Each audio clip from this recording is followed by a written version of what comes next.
Welcome to Future Point. इस particular video में हम जो सर्कल की सीरीज फॉलो कर रहे थे उसी को फॉलो करेंगे। आपने अगर प्रीवियस वीडियोस नहीं देखे हैं तो आप उन्हें देख लीजिए। मैं अभी एनसीईआरटी के क्वेश्चंस ले रहा हूँ जो सर्कल में बहुत इंपॉर्टेंट है, जो एग्जाम में डेफिनेटली आपको दिखाई देंगे। लेकिन जैसे ये सीरीज खत्म होगी एनसीईआरटी की, हम आर डी शर्मा के और एक्स्ट्रा जो क्वेश्चन हैं जो मोस्ट प्रोबेबली एग्जाम में आ सकते हैं उनको भी करेंगे। तो उसी के साथ इस वीडियो में भी एनसीईआरटी के दो और क्वेश्चंस मैंने लिए हैं। यहाँ आप देख सकते हैं, ये क्वेश्चन नंबर 4 और क्वेश्चन नंबर 7 जो चैप्टर सर्कल का है 10th बोर्ड का एनसीईआरटी का, उसी के मैंने लिए हुए हैं।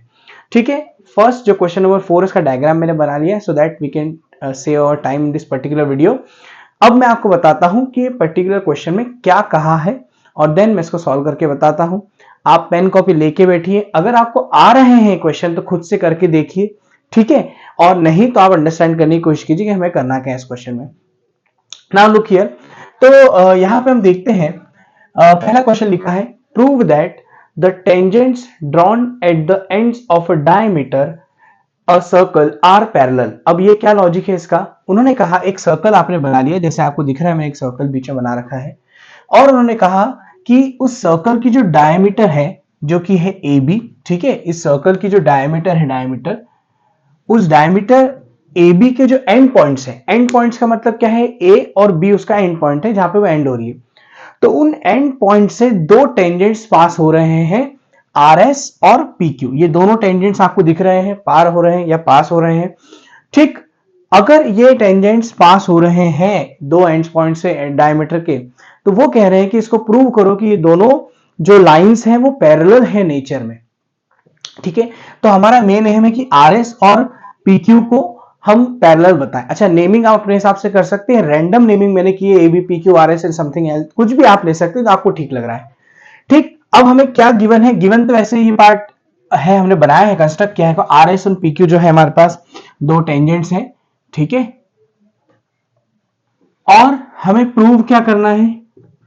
प्रूव करना है कि ये दोनों जो टेंजेंट्स हैं वो पैरेलल है। अब मैं एक छोटी सी बात बता दूं कि कब हम किसी पर्टिकुलर दो लाइंस या तीन लाइंस को पैरेलल प्रूव कर सकते हैं। तो एक फंडामेंटल जो मैथमेटिकल नियम ये कहता है कि दो लाइंस पैरेलल तभी हो सकती हैं अगर आप वहां पे अल्टरनेट इंटीरियर, कॉरस्पॉन्डिंग एंगल या को इंटीरियर एंगल जैसी कुछ प्रॉपर्टीज प्रूव कर दें, कोई भी एक, है ना। तो यदि आप इनमें से कोई भी एक प्रॉपर्टी प्रूव कर देते हैं तो वो पर्टिकुलर लाइंस जनरली क्या कहलाती हैं?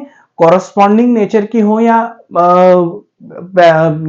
हम अल्टरनेट इंटीरियर ले लें या फिर हम को इंटीरियर ले लें, कोई भी जो है प्रॉपर्टी हम ले लें, वो दोनों लाइंस या तीनों लाइंस पैरेलल कंसीडर होंगी। तो पैरेलल का जनरल फंडामेंटल लॉ ये होता है कि आप पैरेलल लाइंस प्रूव करना चाहते हैं तो वहां अल्टरनेट इंटीरियर, कॉरस्पॉन्डिंग एंगल या को इंटीरियर जनरली प्रूव कर पाए तो काफी अच्छा रहता है।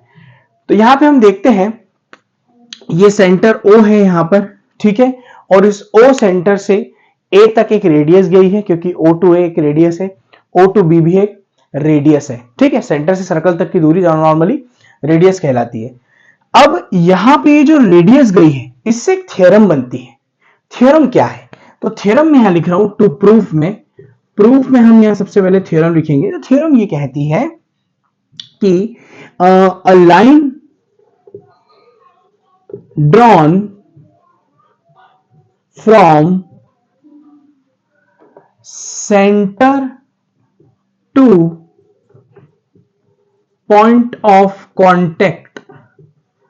अब जिन लोगों को नहीं पता पॉइंट ऑफ कांटेक्ट क्या होता है, तो बेटा टेंजेंट का वो पॉइंट जो सर्कल को छू रहा है वो पॉइंट ऑफ कांटेक्ट होता है। तो ए पॉइंट ऑफ कांटेक्ट है, बी पॉइंट ऑफ कांटेक्ट है। तो एक लाइन जो सेंटर से पॉइंट ऑफ कांटेक्ट तक डाली जाती है वो जनरली परपेंडिकुलर नेचर की होती है। तो line drawn from centre two point of contact is perpendicular. ठीक है, अगर ये लाइन सही है और ये स्टेटमेंट सही है तो उसके अकॉर्डिंग फिर यहां जो ये एंगल बन रहा है ये फिर परपेंडिकुलर हो गया और ये 90 डिग्री का जनरली हो जाएगा। तो O A S angle is according equals to 90 degree का हो गया। ठीक, सिमिलरली यहां जो एक एंगल बन रहा है ये ओ बी पी, ये भी क्या हो गया? 90 डिग्री का हो गया। ठीक है, क्योंकि सेंटर से पॉइंट ऑफ कांटेक्ट पे जो सीधी लाइन गई ये परपेंडिकुलर नेचर की होगी। तो अगर ये दोनों 90 डिग्री के हैं तो आप मुझे बताएं ये दोनों एंगल को हम फ्रॉम इक्वेशन 1 एंड 2 लेंगे, फ्रॉम इक्वेशन 1 एंड 2, तो ये दोनों एंगल क्या होगा, OAS इक्वल्स टू OBP। और आप जरा सा देखें, आपने 9th क्लास में एक फंडामेंटल बात सीखी होगी कि जब Z फॉर्मेशन होता है, जब भी Z फॉर्मेशन हो रहा है, Z फॉर्मेशन देखें आप यहाँ पे SABP, ये Z फॉर्मेशन हो रहा है, तो ये किसकी याद दिलाता है, ये Z फॉर्मेशन जनरली हमें अल्टरनेट इंटीरियर एंगल्स की याद दिलाता है, और ये अल्टरनेट इंटीरियर यहाँ पे ड्रॉ हुए हैं। तो आप देखें ये दोनों एंगल अल्टरनेट इंटीरियर है, तो ये बात अंडरस्टूड है कि अल्टरनेट इंटीरियर अगर बन रहे हैं तो लाइंस डेफिनेटली पैरेलल तो होगी ही होगी, क्योंकि अगर लाइंस पैरेलल नहीं होती तो अल्टरनेट इंटीरियर बनते ही नहीं। ठीक, तो ये दोनों एंगल इक्वल हैं और अल्टरनेट पोजीशन पे हैं, तो हेंस वो जो लाइंस बन रही होंगी वो पैरेलल ही होंगी, उनको होना पड़ेगा पैरेलल। तो ये दोनों एंगल्स अल्टरनेट इंटीरियर पे हैं, हेंस यहां हम लिख सकते हैं angle OAS equal to OBP, so line RS parallel to PQ, reason हम क्या लिखेंगे, अल्टरनेट इंटीरियर एंगल। ठीक है, ये अल्टरनेट इंटीरियर एंगल इक्वल हो गए हैं, और इसी के साथ से ये पर्टिकुलर चीज प्रूव हो गई कि दोनों लाइंस क्या है, आपस में पैरेलल हैं। तो यहां हमने क्योंकि अल्टरनेट प्रूव किया तो हेंस वो लाइंस क्या हो गई, ऑटोमेटिकली पैरेलल हो गई। तो ये छोटा सा क्वेश्चन था, आप देख सकते हैं कितनी इजीली थ्योरम का स्टेटमेंट आपको ध्यान रखना है जो हमने लिखा है। ठीक है, now move to the next question. Next question आप करके देखिए, अगर आप बना पा रहे हैं तो बहुत अच्छी बात है, नहीं तो आप देखें इसको कैसे करना है, क्वेश्चन को रीड कैसे करना है। ठीक है, क्वेश्चन नंबर 7 भी एनसीईआरटी का ही है, तो आप एक बार करके देखें कि एनसीईआरटी का ये क्वेश्चन क्या आपको आ रहा है। अब देखिए इसमें एक वर्ड यूज किया है, to concentric circles. Concentric circles क्या होता है, कॉन्सेंट्रिक सर्कल का मतलब होता है more than one circle having common centre. इसका अर्थ हुआ कि आपके पास मान लीजिए दो से ज्यादा या दो सर्कल्स हैं, या दो से ज्यादा भी सर्कल्स हैं, पर सेंटर उनका सेम है। फॉर एग्जाम्पल मैंने यहां पे एक सर्कल बनाया, और मैंने यहां एक और सर्कल बनाया, मैंने यहां एक और सर्कल बनाया, और बनाते ही चला गया, लेकिन सबका सेंटर सेम है। तो क्योंकि इन सभी सर्कल्स का सेंटर सेम है, तो इस टाइप के नॉर्मली सर्कल्स क्या कहलाते हैं, कॉन्सेंट्रिक नेचर के कहलाते हैं। ठीक है, एक ही जगह कॉन्सेंट्रेटेड रहता है उनका सेंटर, वो सेंटर हिलता नहीं, बस सर्कल का साइज बड़ा छोटा होता चला जाता है। ठीक, तो इन सर्कल्स को कॉन्सेंट्रिक सर्कल्स बोलते हैं। अब यहां पे कितने सर्कल्स की बात करी, उन्होंने कहा दो सर्कल की बात कर रहे हैं, टू कॉन्सेंट्रिक सर्कल्स। तो ठीक है, हम सॉल्यूशन नंबर 7 को लेते हैं। दो कॉन्सेंट्रिक सर्कल है, तो एक सर्कल ये रहा, और इसके अंदर हम एक जनरल और बना लेते हैं। ठीक, two concentric circles are of radius 5 centimetre and 3 centimetre. तो देखिए एक छोटा सर्कल है, छोटे की रेडियस हम 3 सेंटीमीटर कंसीडर कर लेंगे, बड़े की रेडियस हम 5 सेंटीमीटर कंसीडर कर लेंगे। Find the length of chord which touch the smaller circle. देखो जो एक ऐसी कॉर्ड बतानी है जो छोटे सर्कल को, देखो क्या बोला हमने, स्मॉलर सर्कल को टच करे, ऐसी कॉर्ड बतानी है। तो देखें कैसे बनती है ऐसी कॉर्ड। लेट से मैंने यहां पे कॉर्ड ड्रॉ करी है ना, इसका नाम मैंने दे दिया ए, ये पॉइंट बी, ये पॉइंट सी। तो अब ध्यान से देखना, ये जो लाइन है AC, ये बड़े सर्कल के लिए तो कॉर्ड है, पर छोटे सर्कल को एक पॉइंट पे टच करके जा रही है। तो अगर कोई लाइन एक्सटर्नली किसी पॉइंट पे टच करके जाती, बाहर से कोई लाइन इसे टच करके चली गई, छू के चली गई, तो वो छू के गई हुई लाइन जनरली क्या कहलाती है, टेंजेंट। तो ये लाइन छोटे सर्कल के लिए एक टेंजेंट है, लेकिन बड़े सर्कल के लिए कॉर्ड है। तो ध्यान रखना एक ही लाइन है, जनरली बच्चे कंफ्यूज होते हैं कि कॉर्ड भी है और जो है सर्कल को टच भी करी, तो दो अलग लाइन तो नहीं है, ये दो अलग लाइन नहीं, एक ही लाइन है। पर इस तरीके से इसको बनाना है कि वो छोटे सर्कल के लिए टेंजेंट का काम करे, पर बड़े सर्कल के लिए कॉर्ड का काम करे। तो यहां पे देखिए उन्होंने यही बात कही है, AC वैसी कॉर्ड है जो कि छोटे सर्कल के लिए टेंजेंट है पॉइंट बी पे, लेकिन बड़े सर्कल के लिए कॉर्ड है। ठीक, आई होप आपको समझ आ गया होगा कि सेंस क्या है। नाउ दे आर सेइंग कि उसकी कॉर्ड की लेंथ बताएं, तो हमें फाइंड क्या करना है, पहले हम लिख रहे थे फाइंड क्या करना है हमें इसमें, हमें इसे फाइंड करना है AC इक्वल्स टू वॉट, कितने सेंटीमीटर की ये है। इस सर्कल में छोटे सर्कल की रेडियस और बड़े सर्कल की रेडियस दी हुई है, तो ये हमको 3 सेंटीमीटर छोटे सर्कल की रेडियस दी, सेंटर से सर्कल तक की दूरी, और यहां हमको दी है बड़े सर्कल की रेडियस 5 सेंटीमीटर। ठीक है, तो हमारे पास क्या क्या गिवन है, हम गिवन लिख लेते हैं पहले।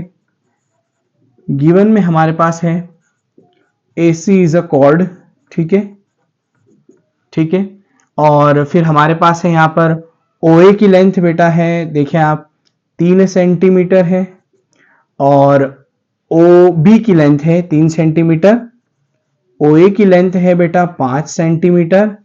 ठीक, ये हमारे पास है। और B जो है पॉइंट ऑफ कांटेक्ट, तो मैं ये भी लिख देता हूं बात, है ना, कि जो AB है, ठीक है, ABC जो लाइन बन रही है, एक पॉइंट आपको दिख रहा होगा, ABC इज अ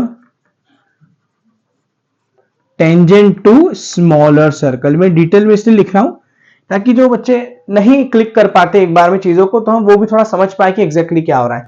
ठीक है, तो ABC is a tangent to smaller circle, ये हमने यहाँ पे एक्चुअली मेंशन कर दी बात। ठीक, नाउ फाइंड तो हमें क्या करना है, वो रिमेन रहेगा एज इट इज, वो AC हमें फाइंड करना है। तो ध्यान से देखिए बेटा, अभी मैंने एक पर्टिकुलर थ्योरम यूज की थी पिछले क्वेश्चन में, कि अगर सेंटर से सर्कल तक, ये पॉइंट ऑफ कांटेक्ट तक एक सीधी लाइन डाली जाए तो वो परपेंडिकुलर होगी, हाँ या ना, मुझे बताइए। सेंटर से ये लाइन यहाँ परपेंडिकुलर होगी कि नहीं होगी, तो बोले बिल्कुल होगी। तो यहाँ पे मेरे बेटा देखिए, अगर ये परपेंडिकुलर लाइन है तो फिर ये छोटा ट्राइंगल में पाइथागोरस थ्योरम हम लगा सकते हैं। आप मुझे बताइए, यहाँ पाइथागोरस थ्योरम लग जाएगी? ठीक है, बिल्कुल लग जाएगी यहाँ पाइथागोरस थ्योरम। तो हम पहले लिखेंगे। देखिए क्या है, आपको ये क्वेश्चंस तो आते होंगे, बट जनरली हम जो कॉपीज चेक करते हैं बोर्ड में, प्री बोर्ड्स में, एग्जाम्स में बच्चों की, तो वहां पे उनका वे ऑफ राइटिंग बहुत पुअर होता है, वो ठीक से लिख नहीं पाते, मतलब उनके माइंड में जो चीज है वो एक्सप्रेस नहीं करते आती है। आप खुद भी इस बात को रिलेट कर रहे होंगे जनरली, कि हमें आता तो है, क्वेश्चन देख के आपको लगेगा मुझे क्वेश्चन आता है, but when you right the question the way of writing is very poor, मतलब जो लिखने का तरीका है आपका वो सही नहीं होता है। कब, कैसे, किस पॉइंट को लिखना है, ये अपने आप में एक तरीका होता है, इसको बोलते हैं सिस्टमेटिक मैनर में आपने क्वेश्चन को अंडरस्टैंड किया।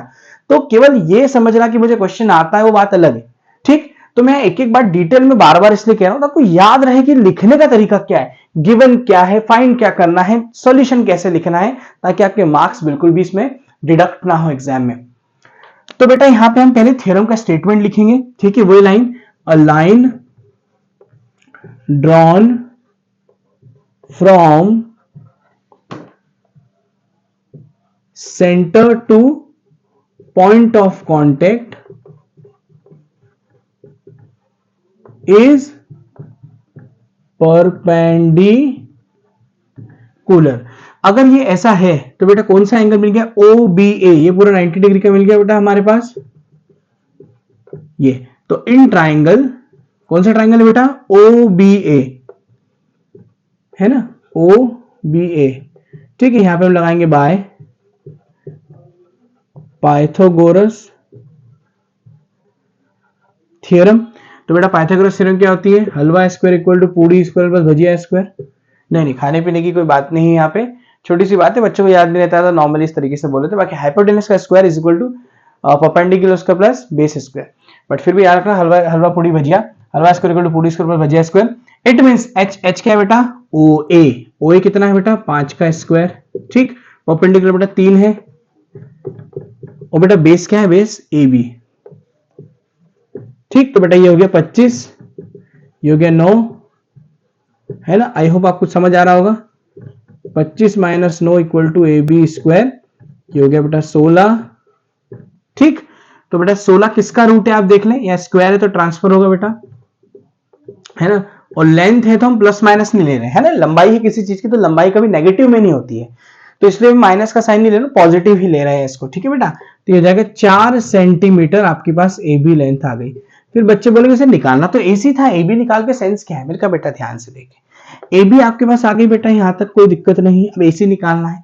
तो एक थ्योरम फिर से हम यूज करेंगे 9th क्लास की बेटा, मैंने जैसे कहा था कि AC बड़े सर्कल के लिए कॉर्ड है, तो सेंटर से एक परपेंडिकुलर अगर कॉर्ड पे डाला जाए तो वो बाइसेक्ट करता है कॉर्ड को। तो ये स्टेटमेंट लिखना पड़ेगा बेटा, ये स्टेटमेंट नहीं लिखोगे नंबर नहीं देगा टीचर।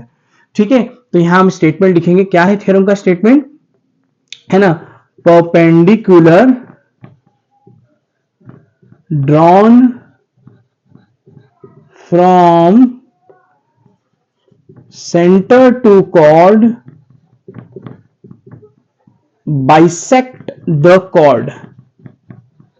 तो अगर ऐसा है तो फिर बेटा ए बी किसके बराबर हो गया, BC के बराबर। बोले नहीं समझ आ रहा सर क्या लिख दिया आपने, बेटा ध्यान समझना, कैसे समझ नहीं आ रहा है, ध्यान समझो ध्यान समझो और ध्यान से समझो। सेंटर से कॉर्ड तक, ये बी पॉइंट तक एक परपेंडिकुलर आ रहा है कि 90 डिग्री, हाँ बोले आ रहा है, बिल्कुल आ रहा है, बोलो हाँ गर्दन हिलाओ। तो बेटा ये AC लाइन के दो टुकड़े हो गए बिल्कुल बराबर, ये सब एकदम बिल्कुल बीच में से कट कर दिया इसने इसको, मतलब AB और BC दोनों बराबर हो गए बेटा, क्योंकि परपेंडिकुलर लाइन आपने डाली, ऐसी नॉर्मल लाइन नहीं डाली। आपने कहा कि कोई भी लाइन डाल दो, कोई भी नहीं बेटा, perpendicular line drawn from centre to chord, वो बाइसेक्ट करती कॉर्ड को। AB बराबर BC हो गया, तो कितने डिग्री का बेटा, ये भी 4 सेंटीमीटर का हो गया। तो बेटा बताओ 4 और 4 कितना होता है, 40 नहीं 8 सेंटीमीटर होता है बेटा। तो AC फिर क्या हो गया, 8 सेंटीमीटर। आई होप आपको बहुत अच्छे से समझ आएगा। वे ऑफ राइटिंग पे फोकस करना बेटा, पूरे मार्क्स चाहिए हो, स्टेटमेंट लिखने पड़ेंगे, मार्क्स नहीं देंगे अदरवाइज। ओके, आई होप आपको समझ आ गया हो। इस वीडियो को प्रॉपरली देखना, प्रीवियस वीडियो को देखना और आने वाली वीडियोस को भी देखना अगर सर्कल चैप्टर में फुल मार्क्स लाने हैं तो। Thank you for watching and make sure watch the next video as well. Thanks.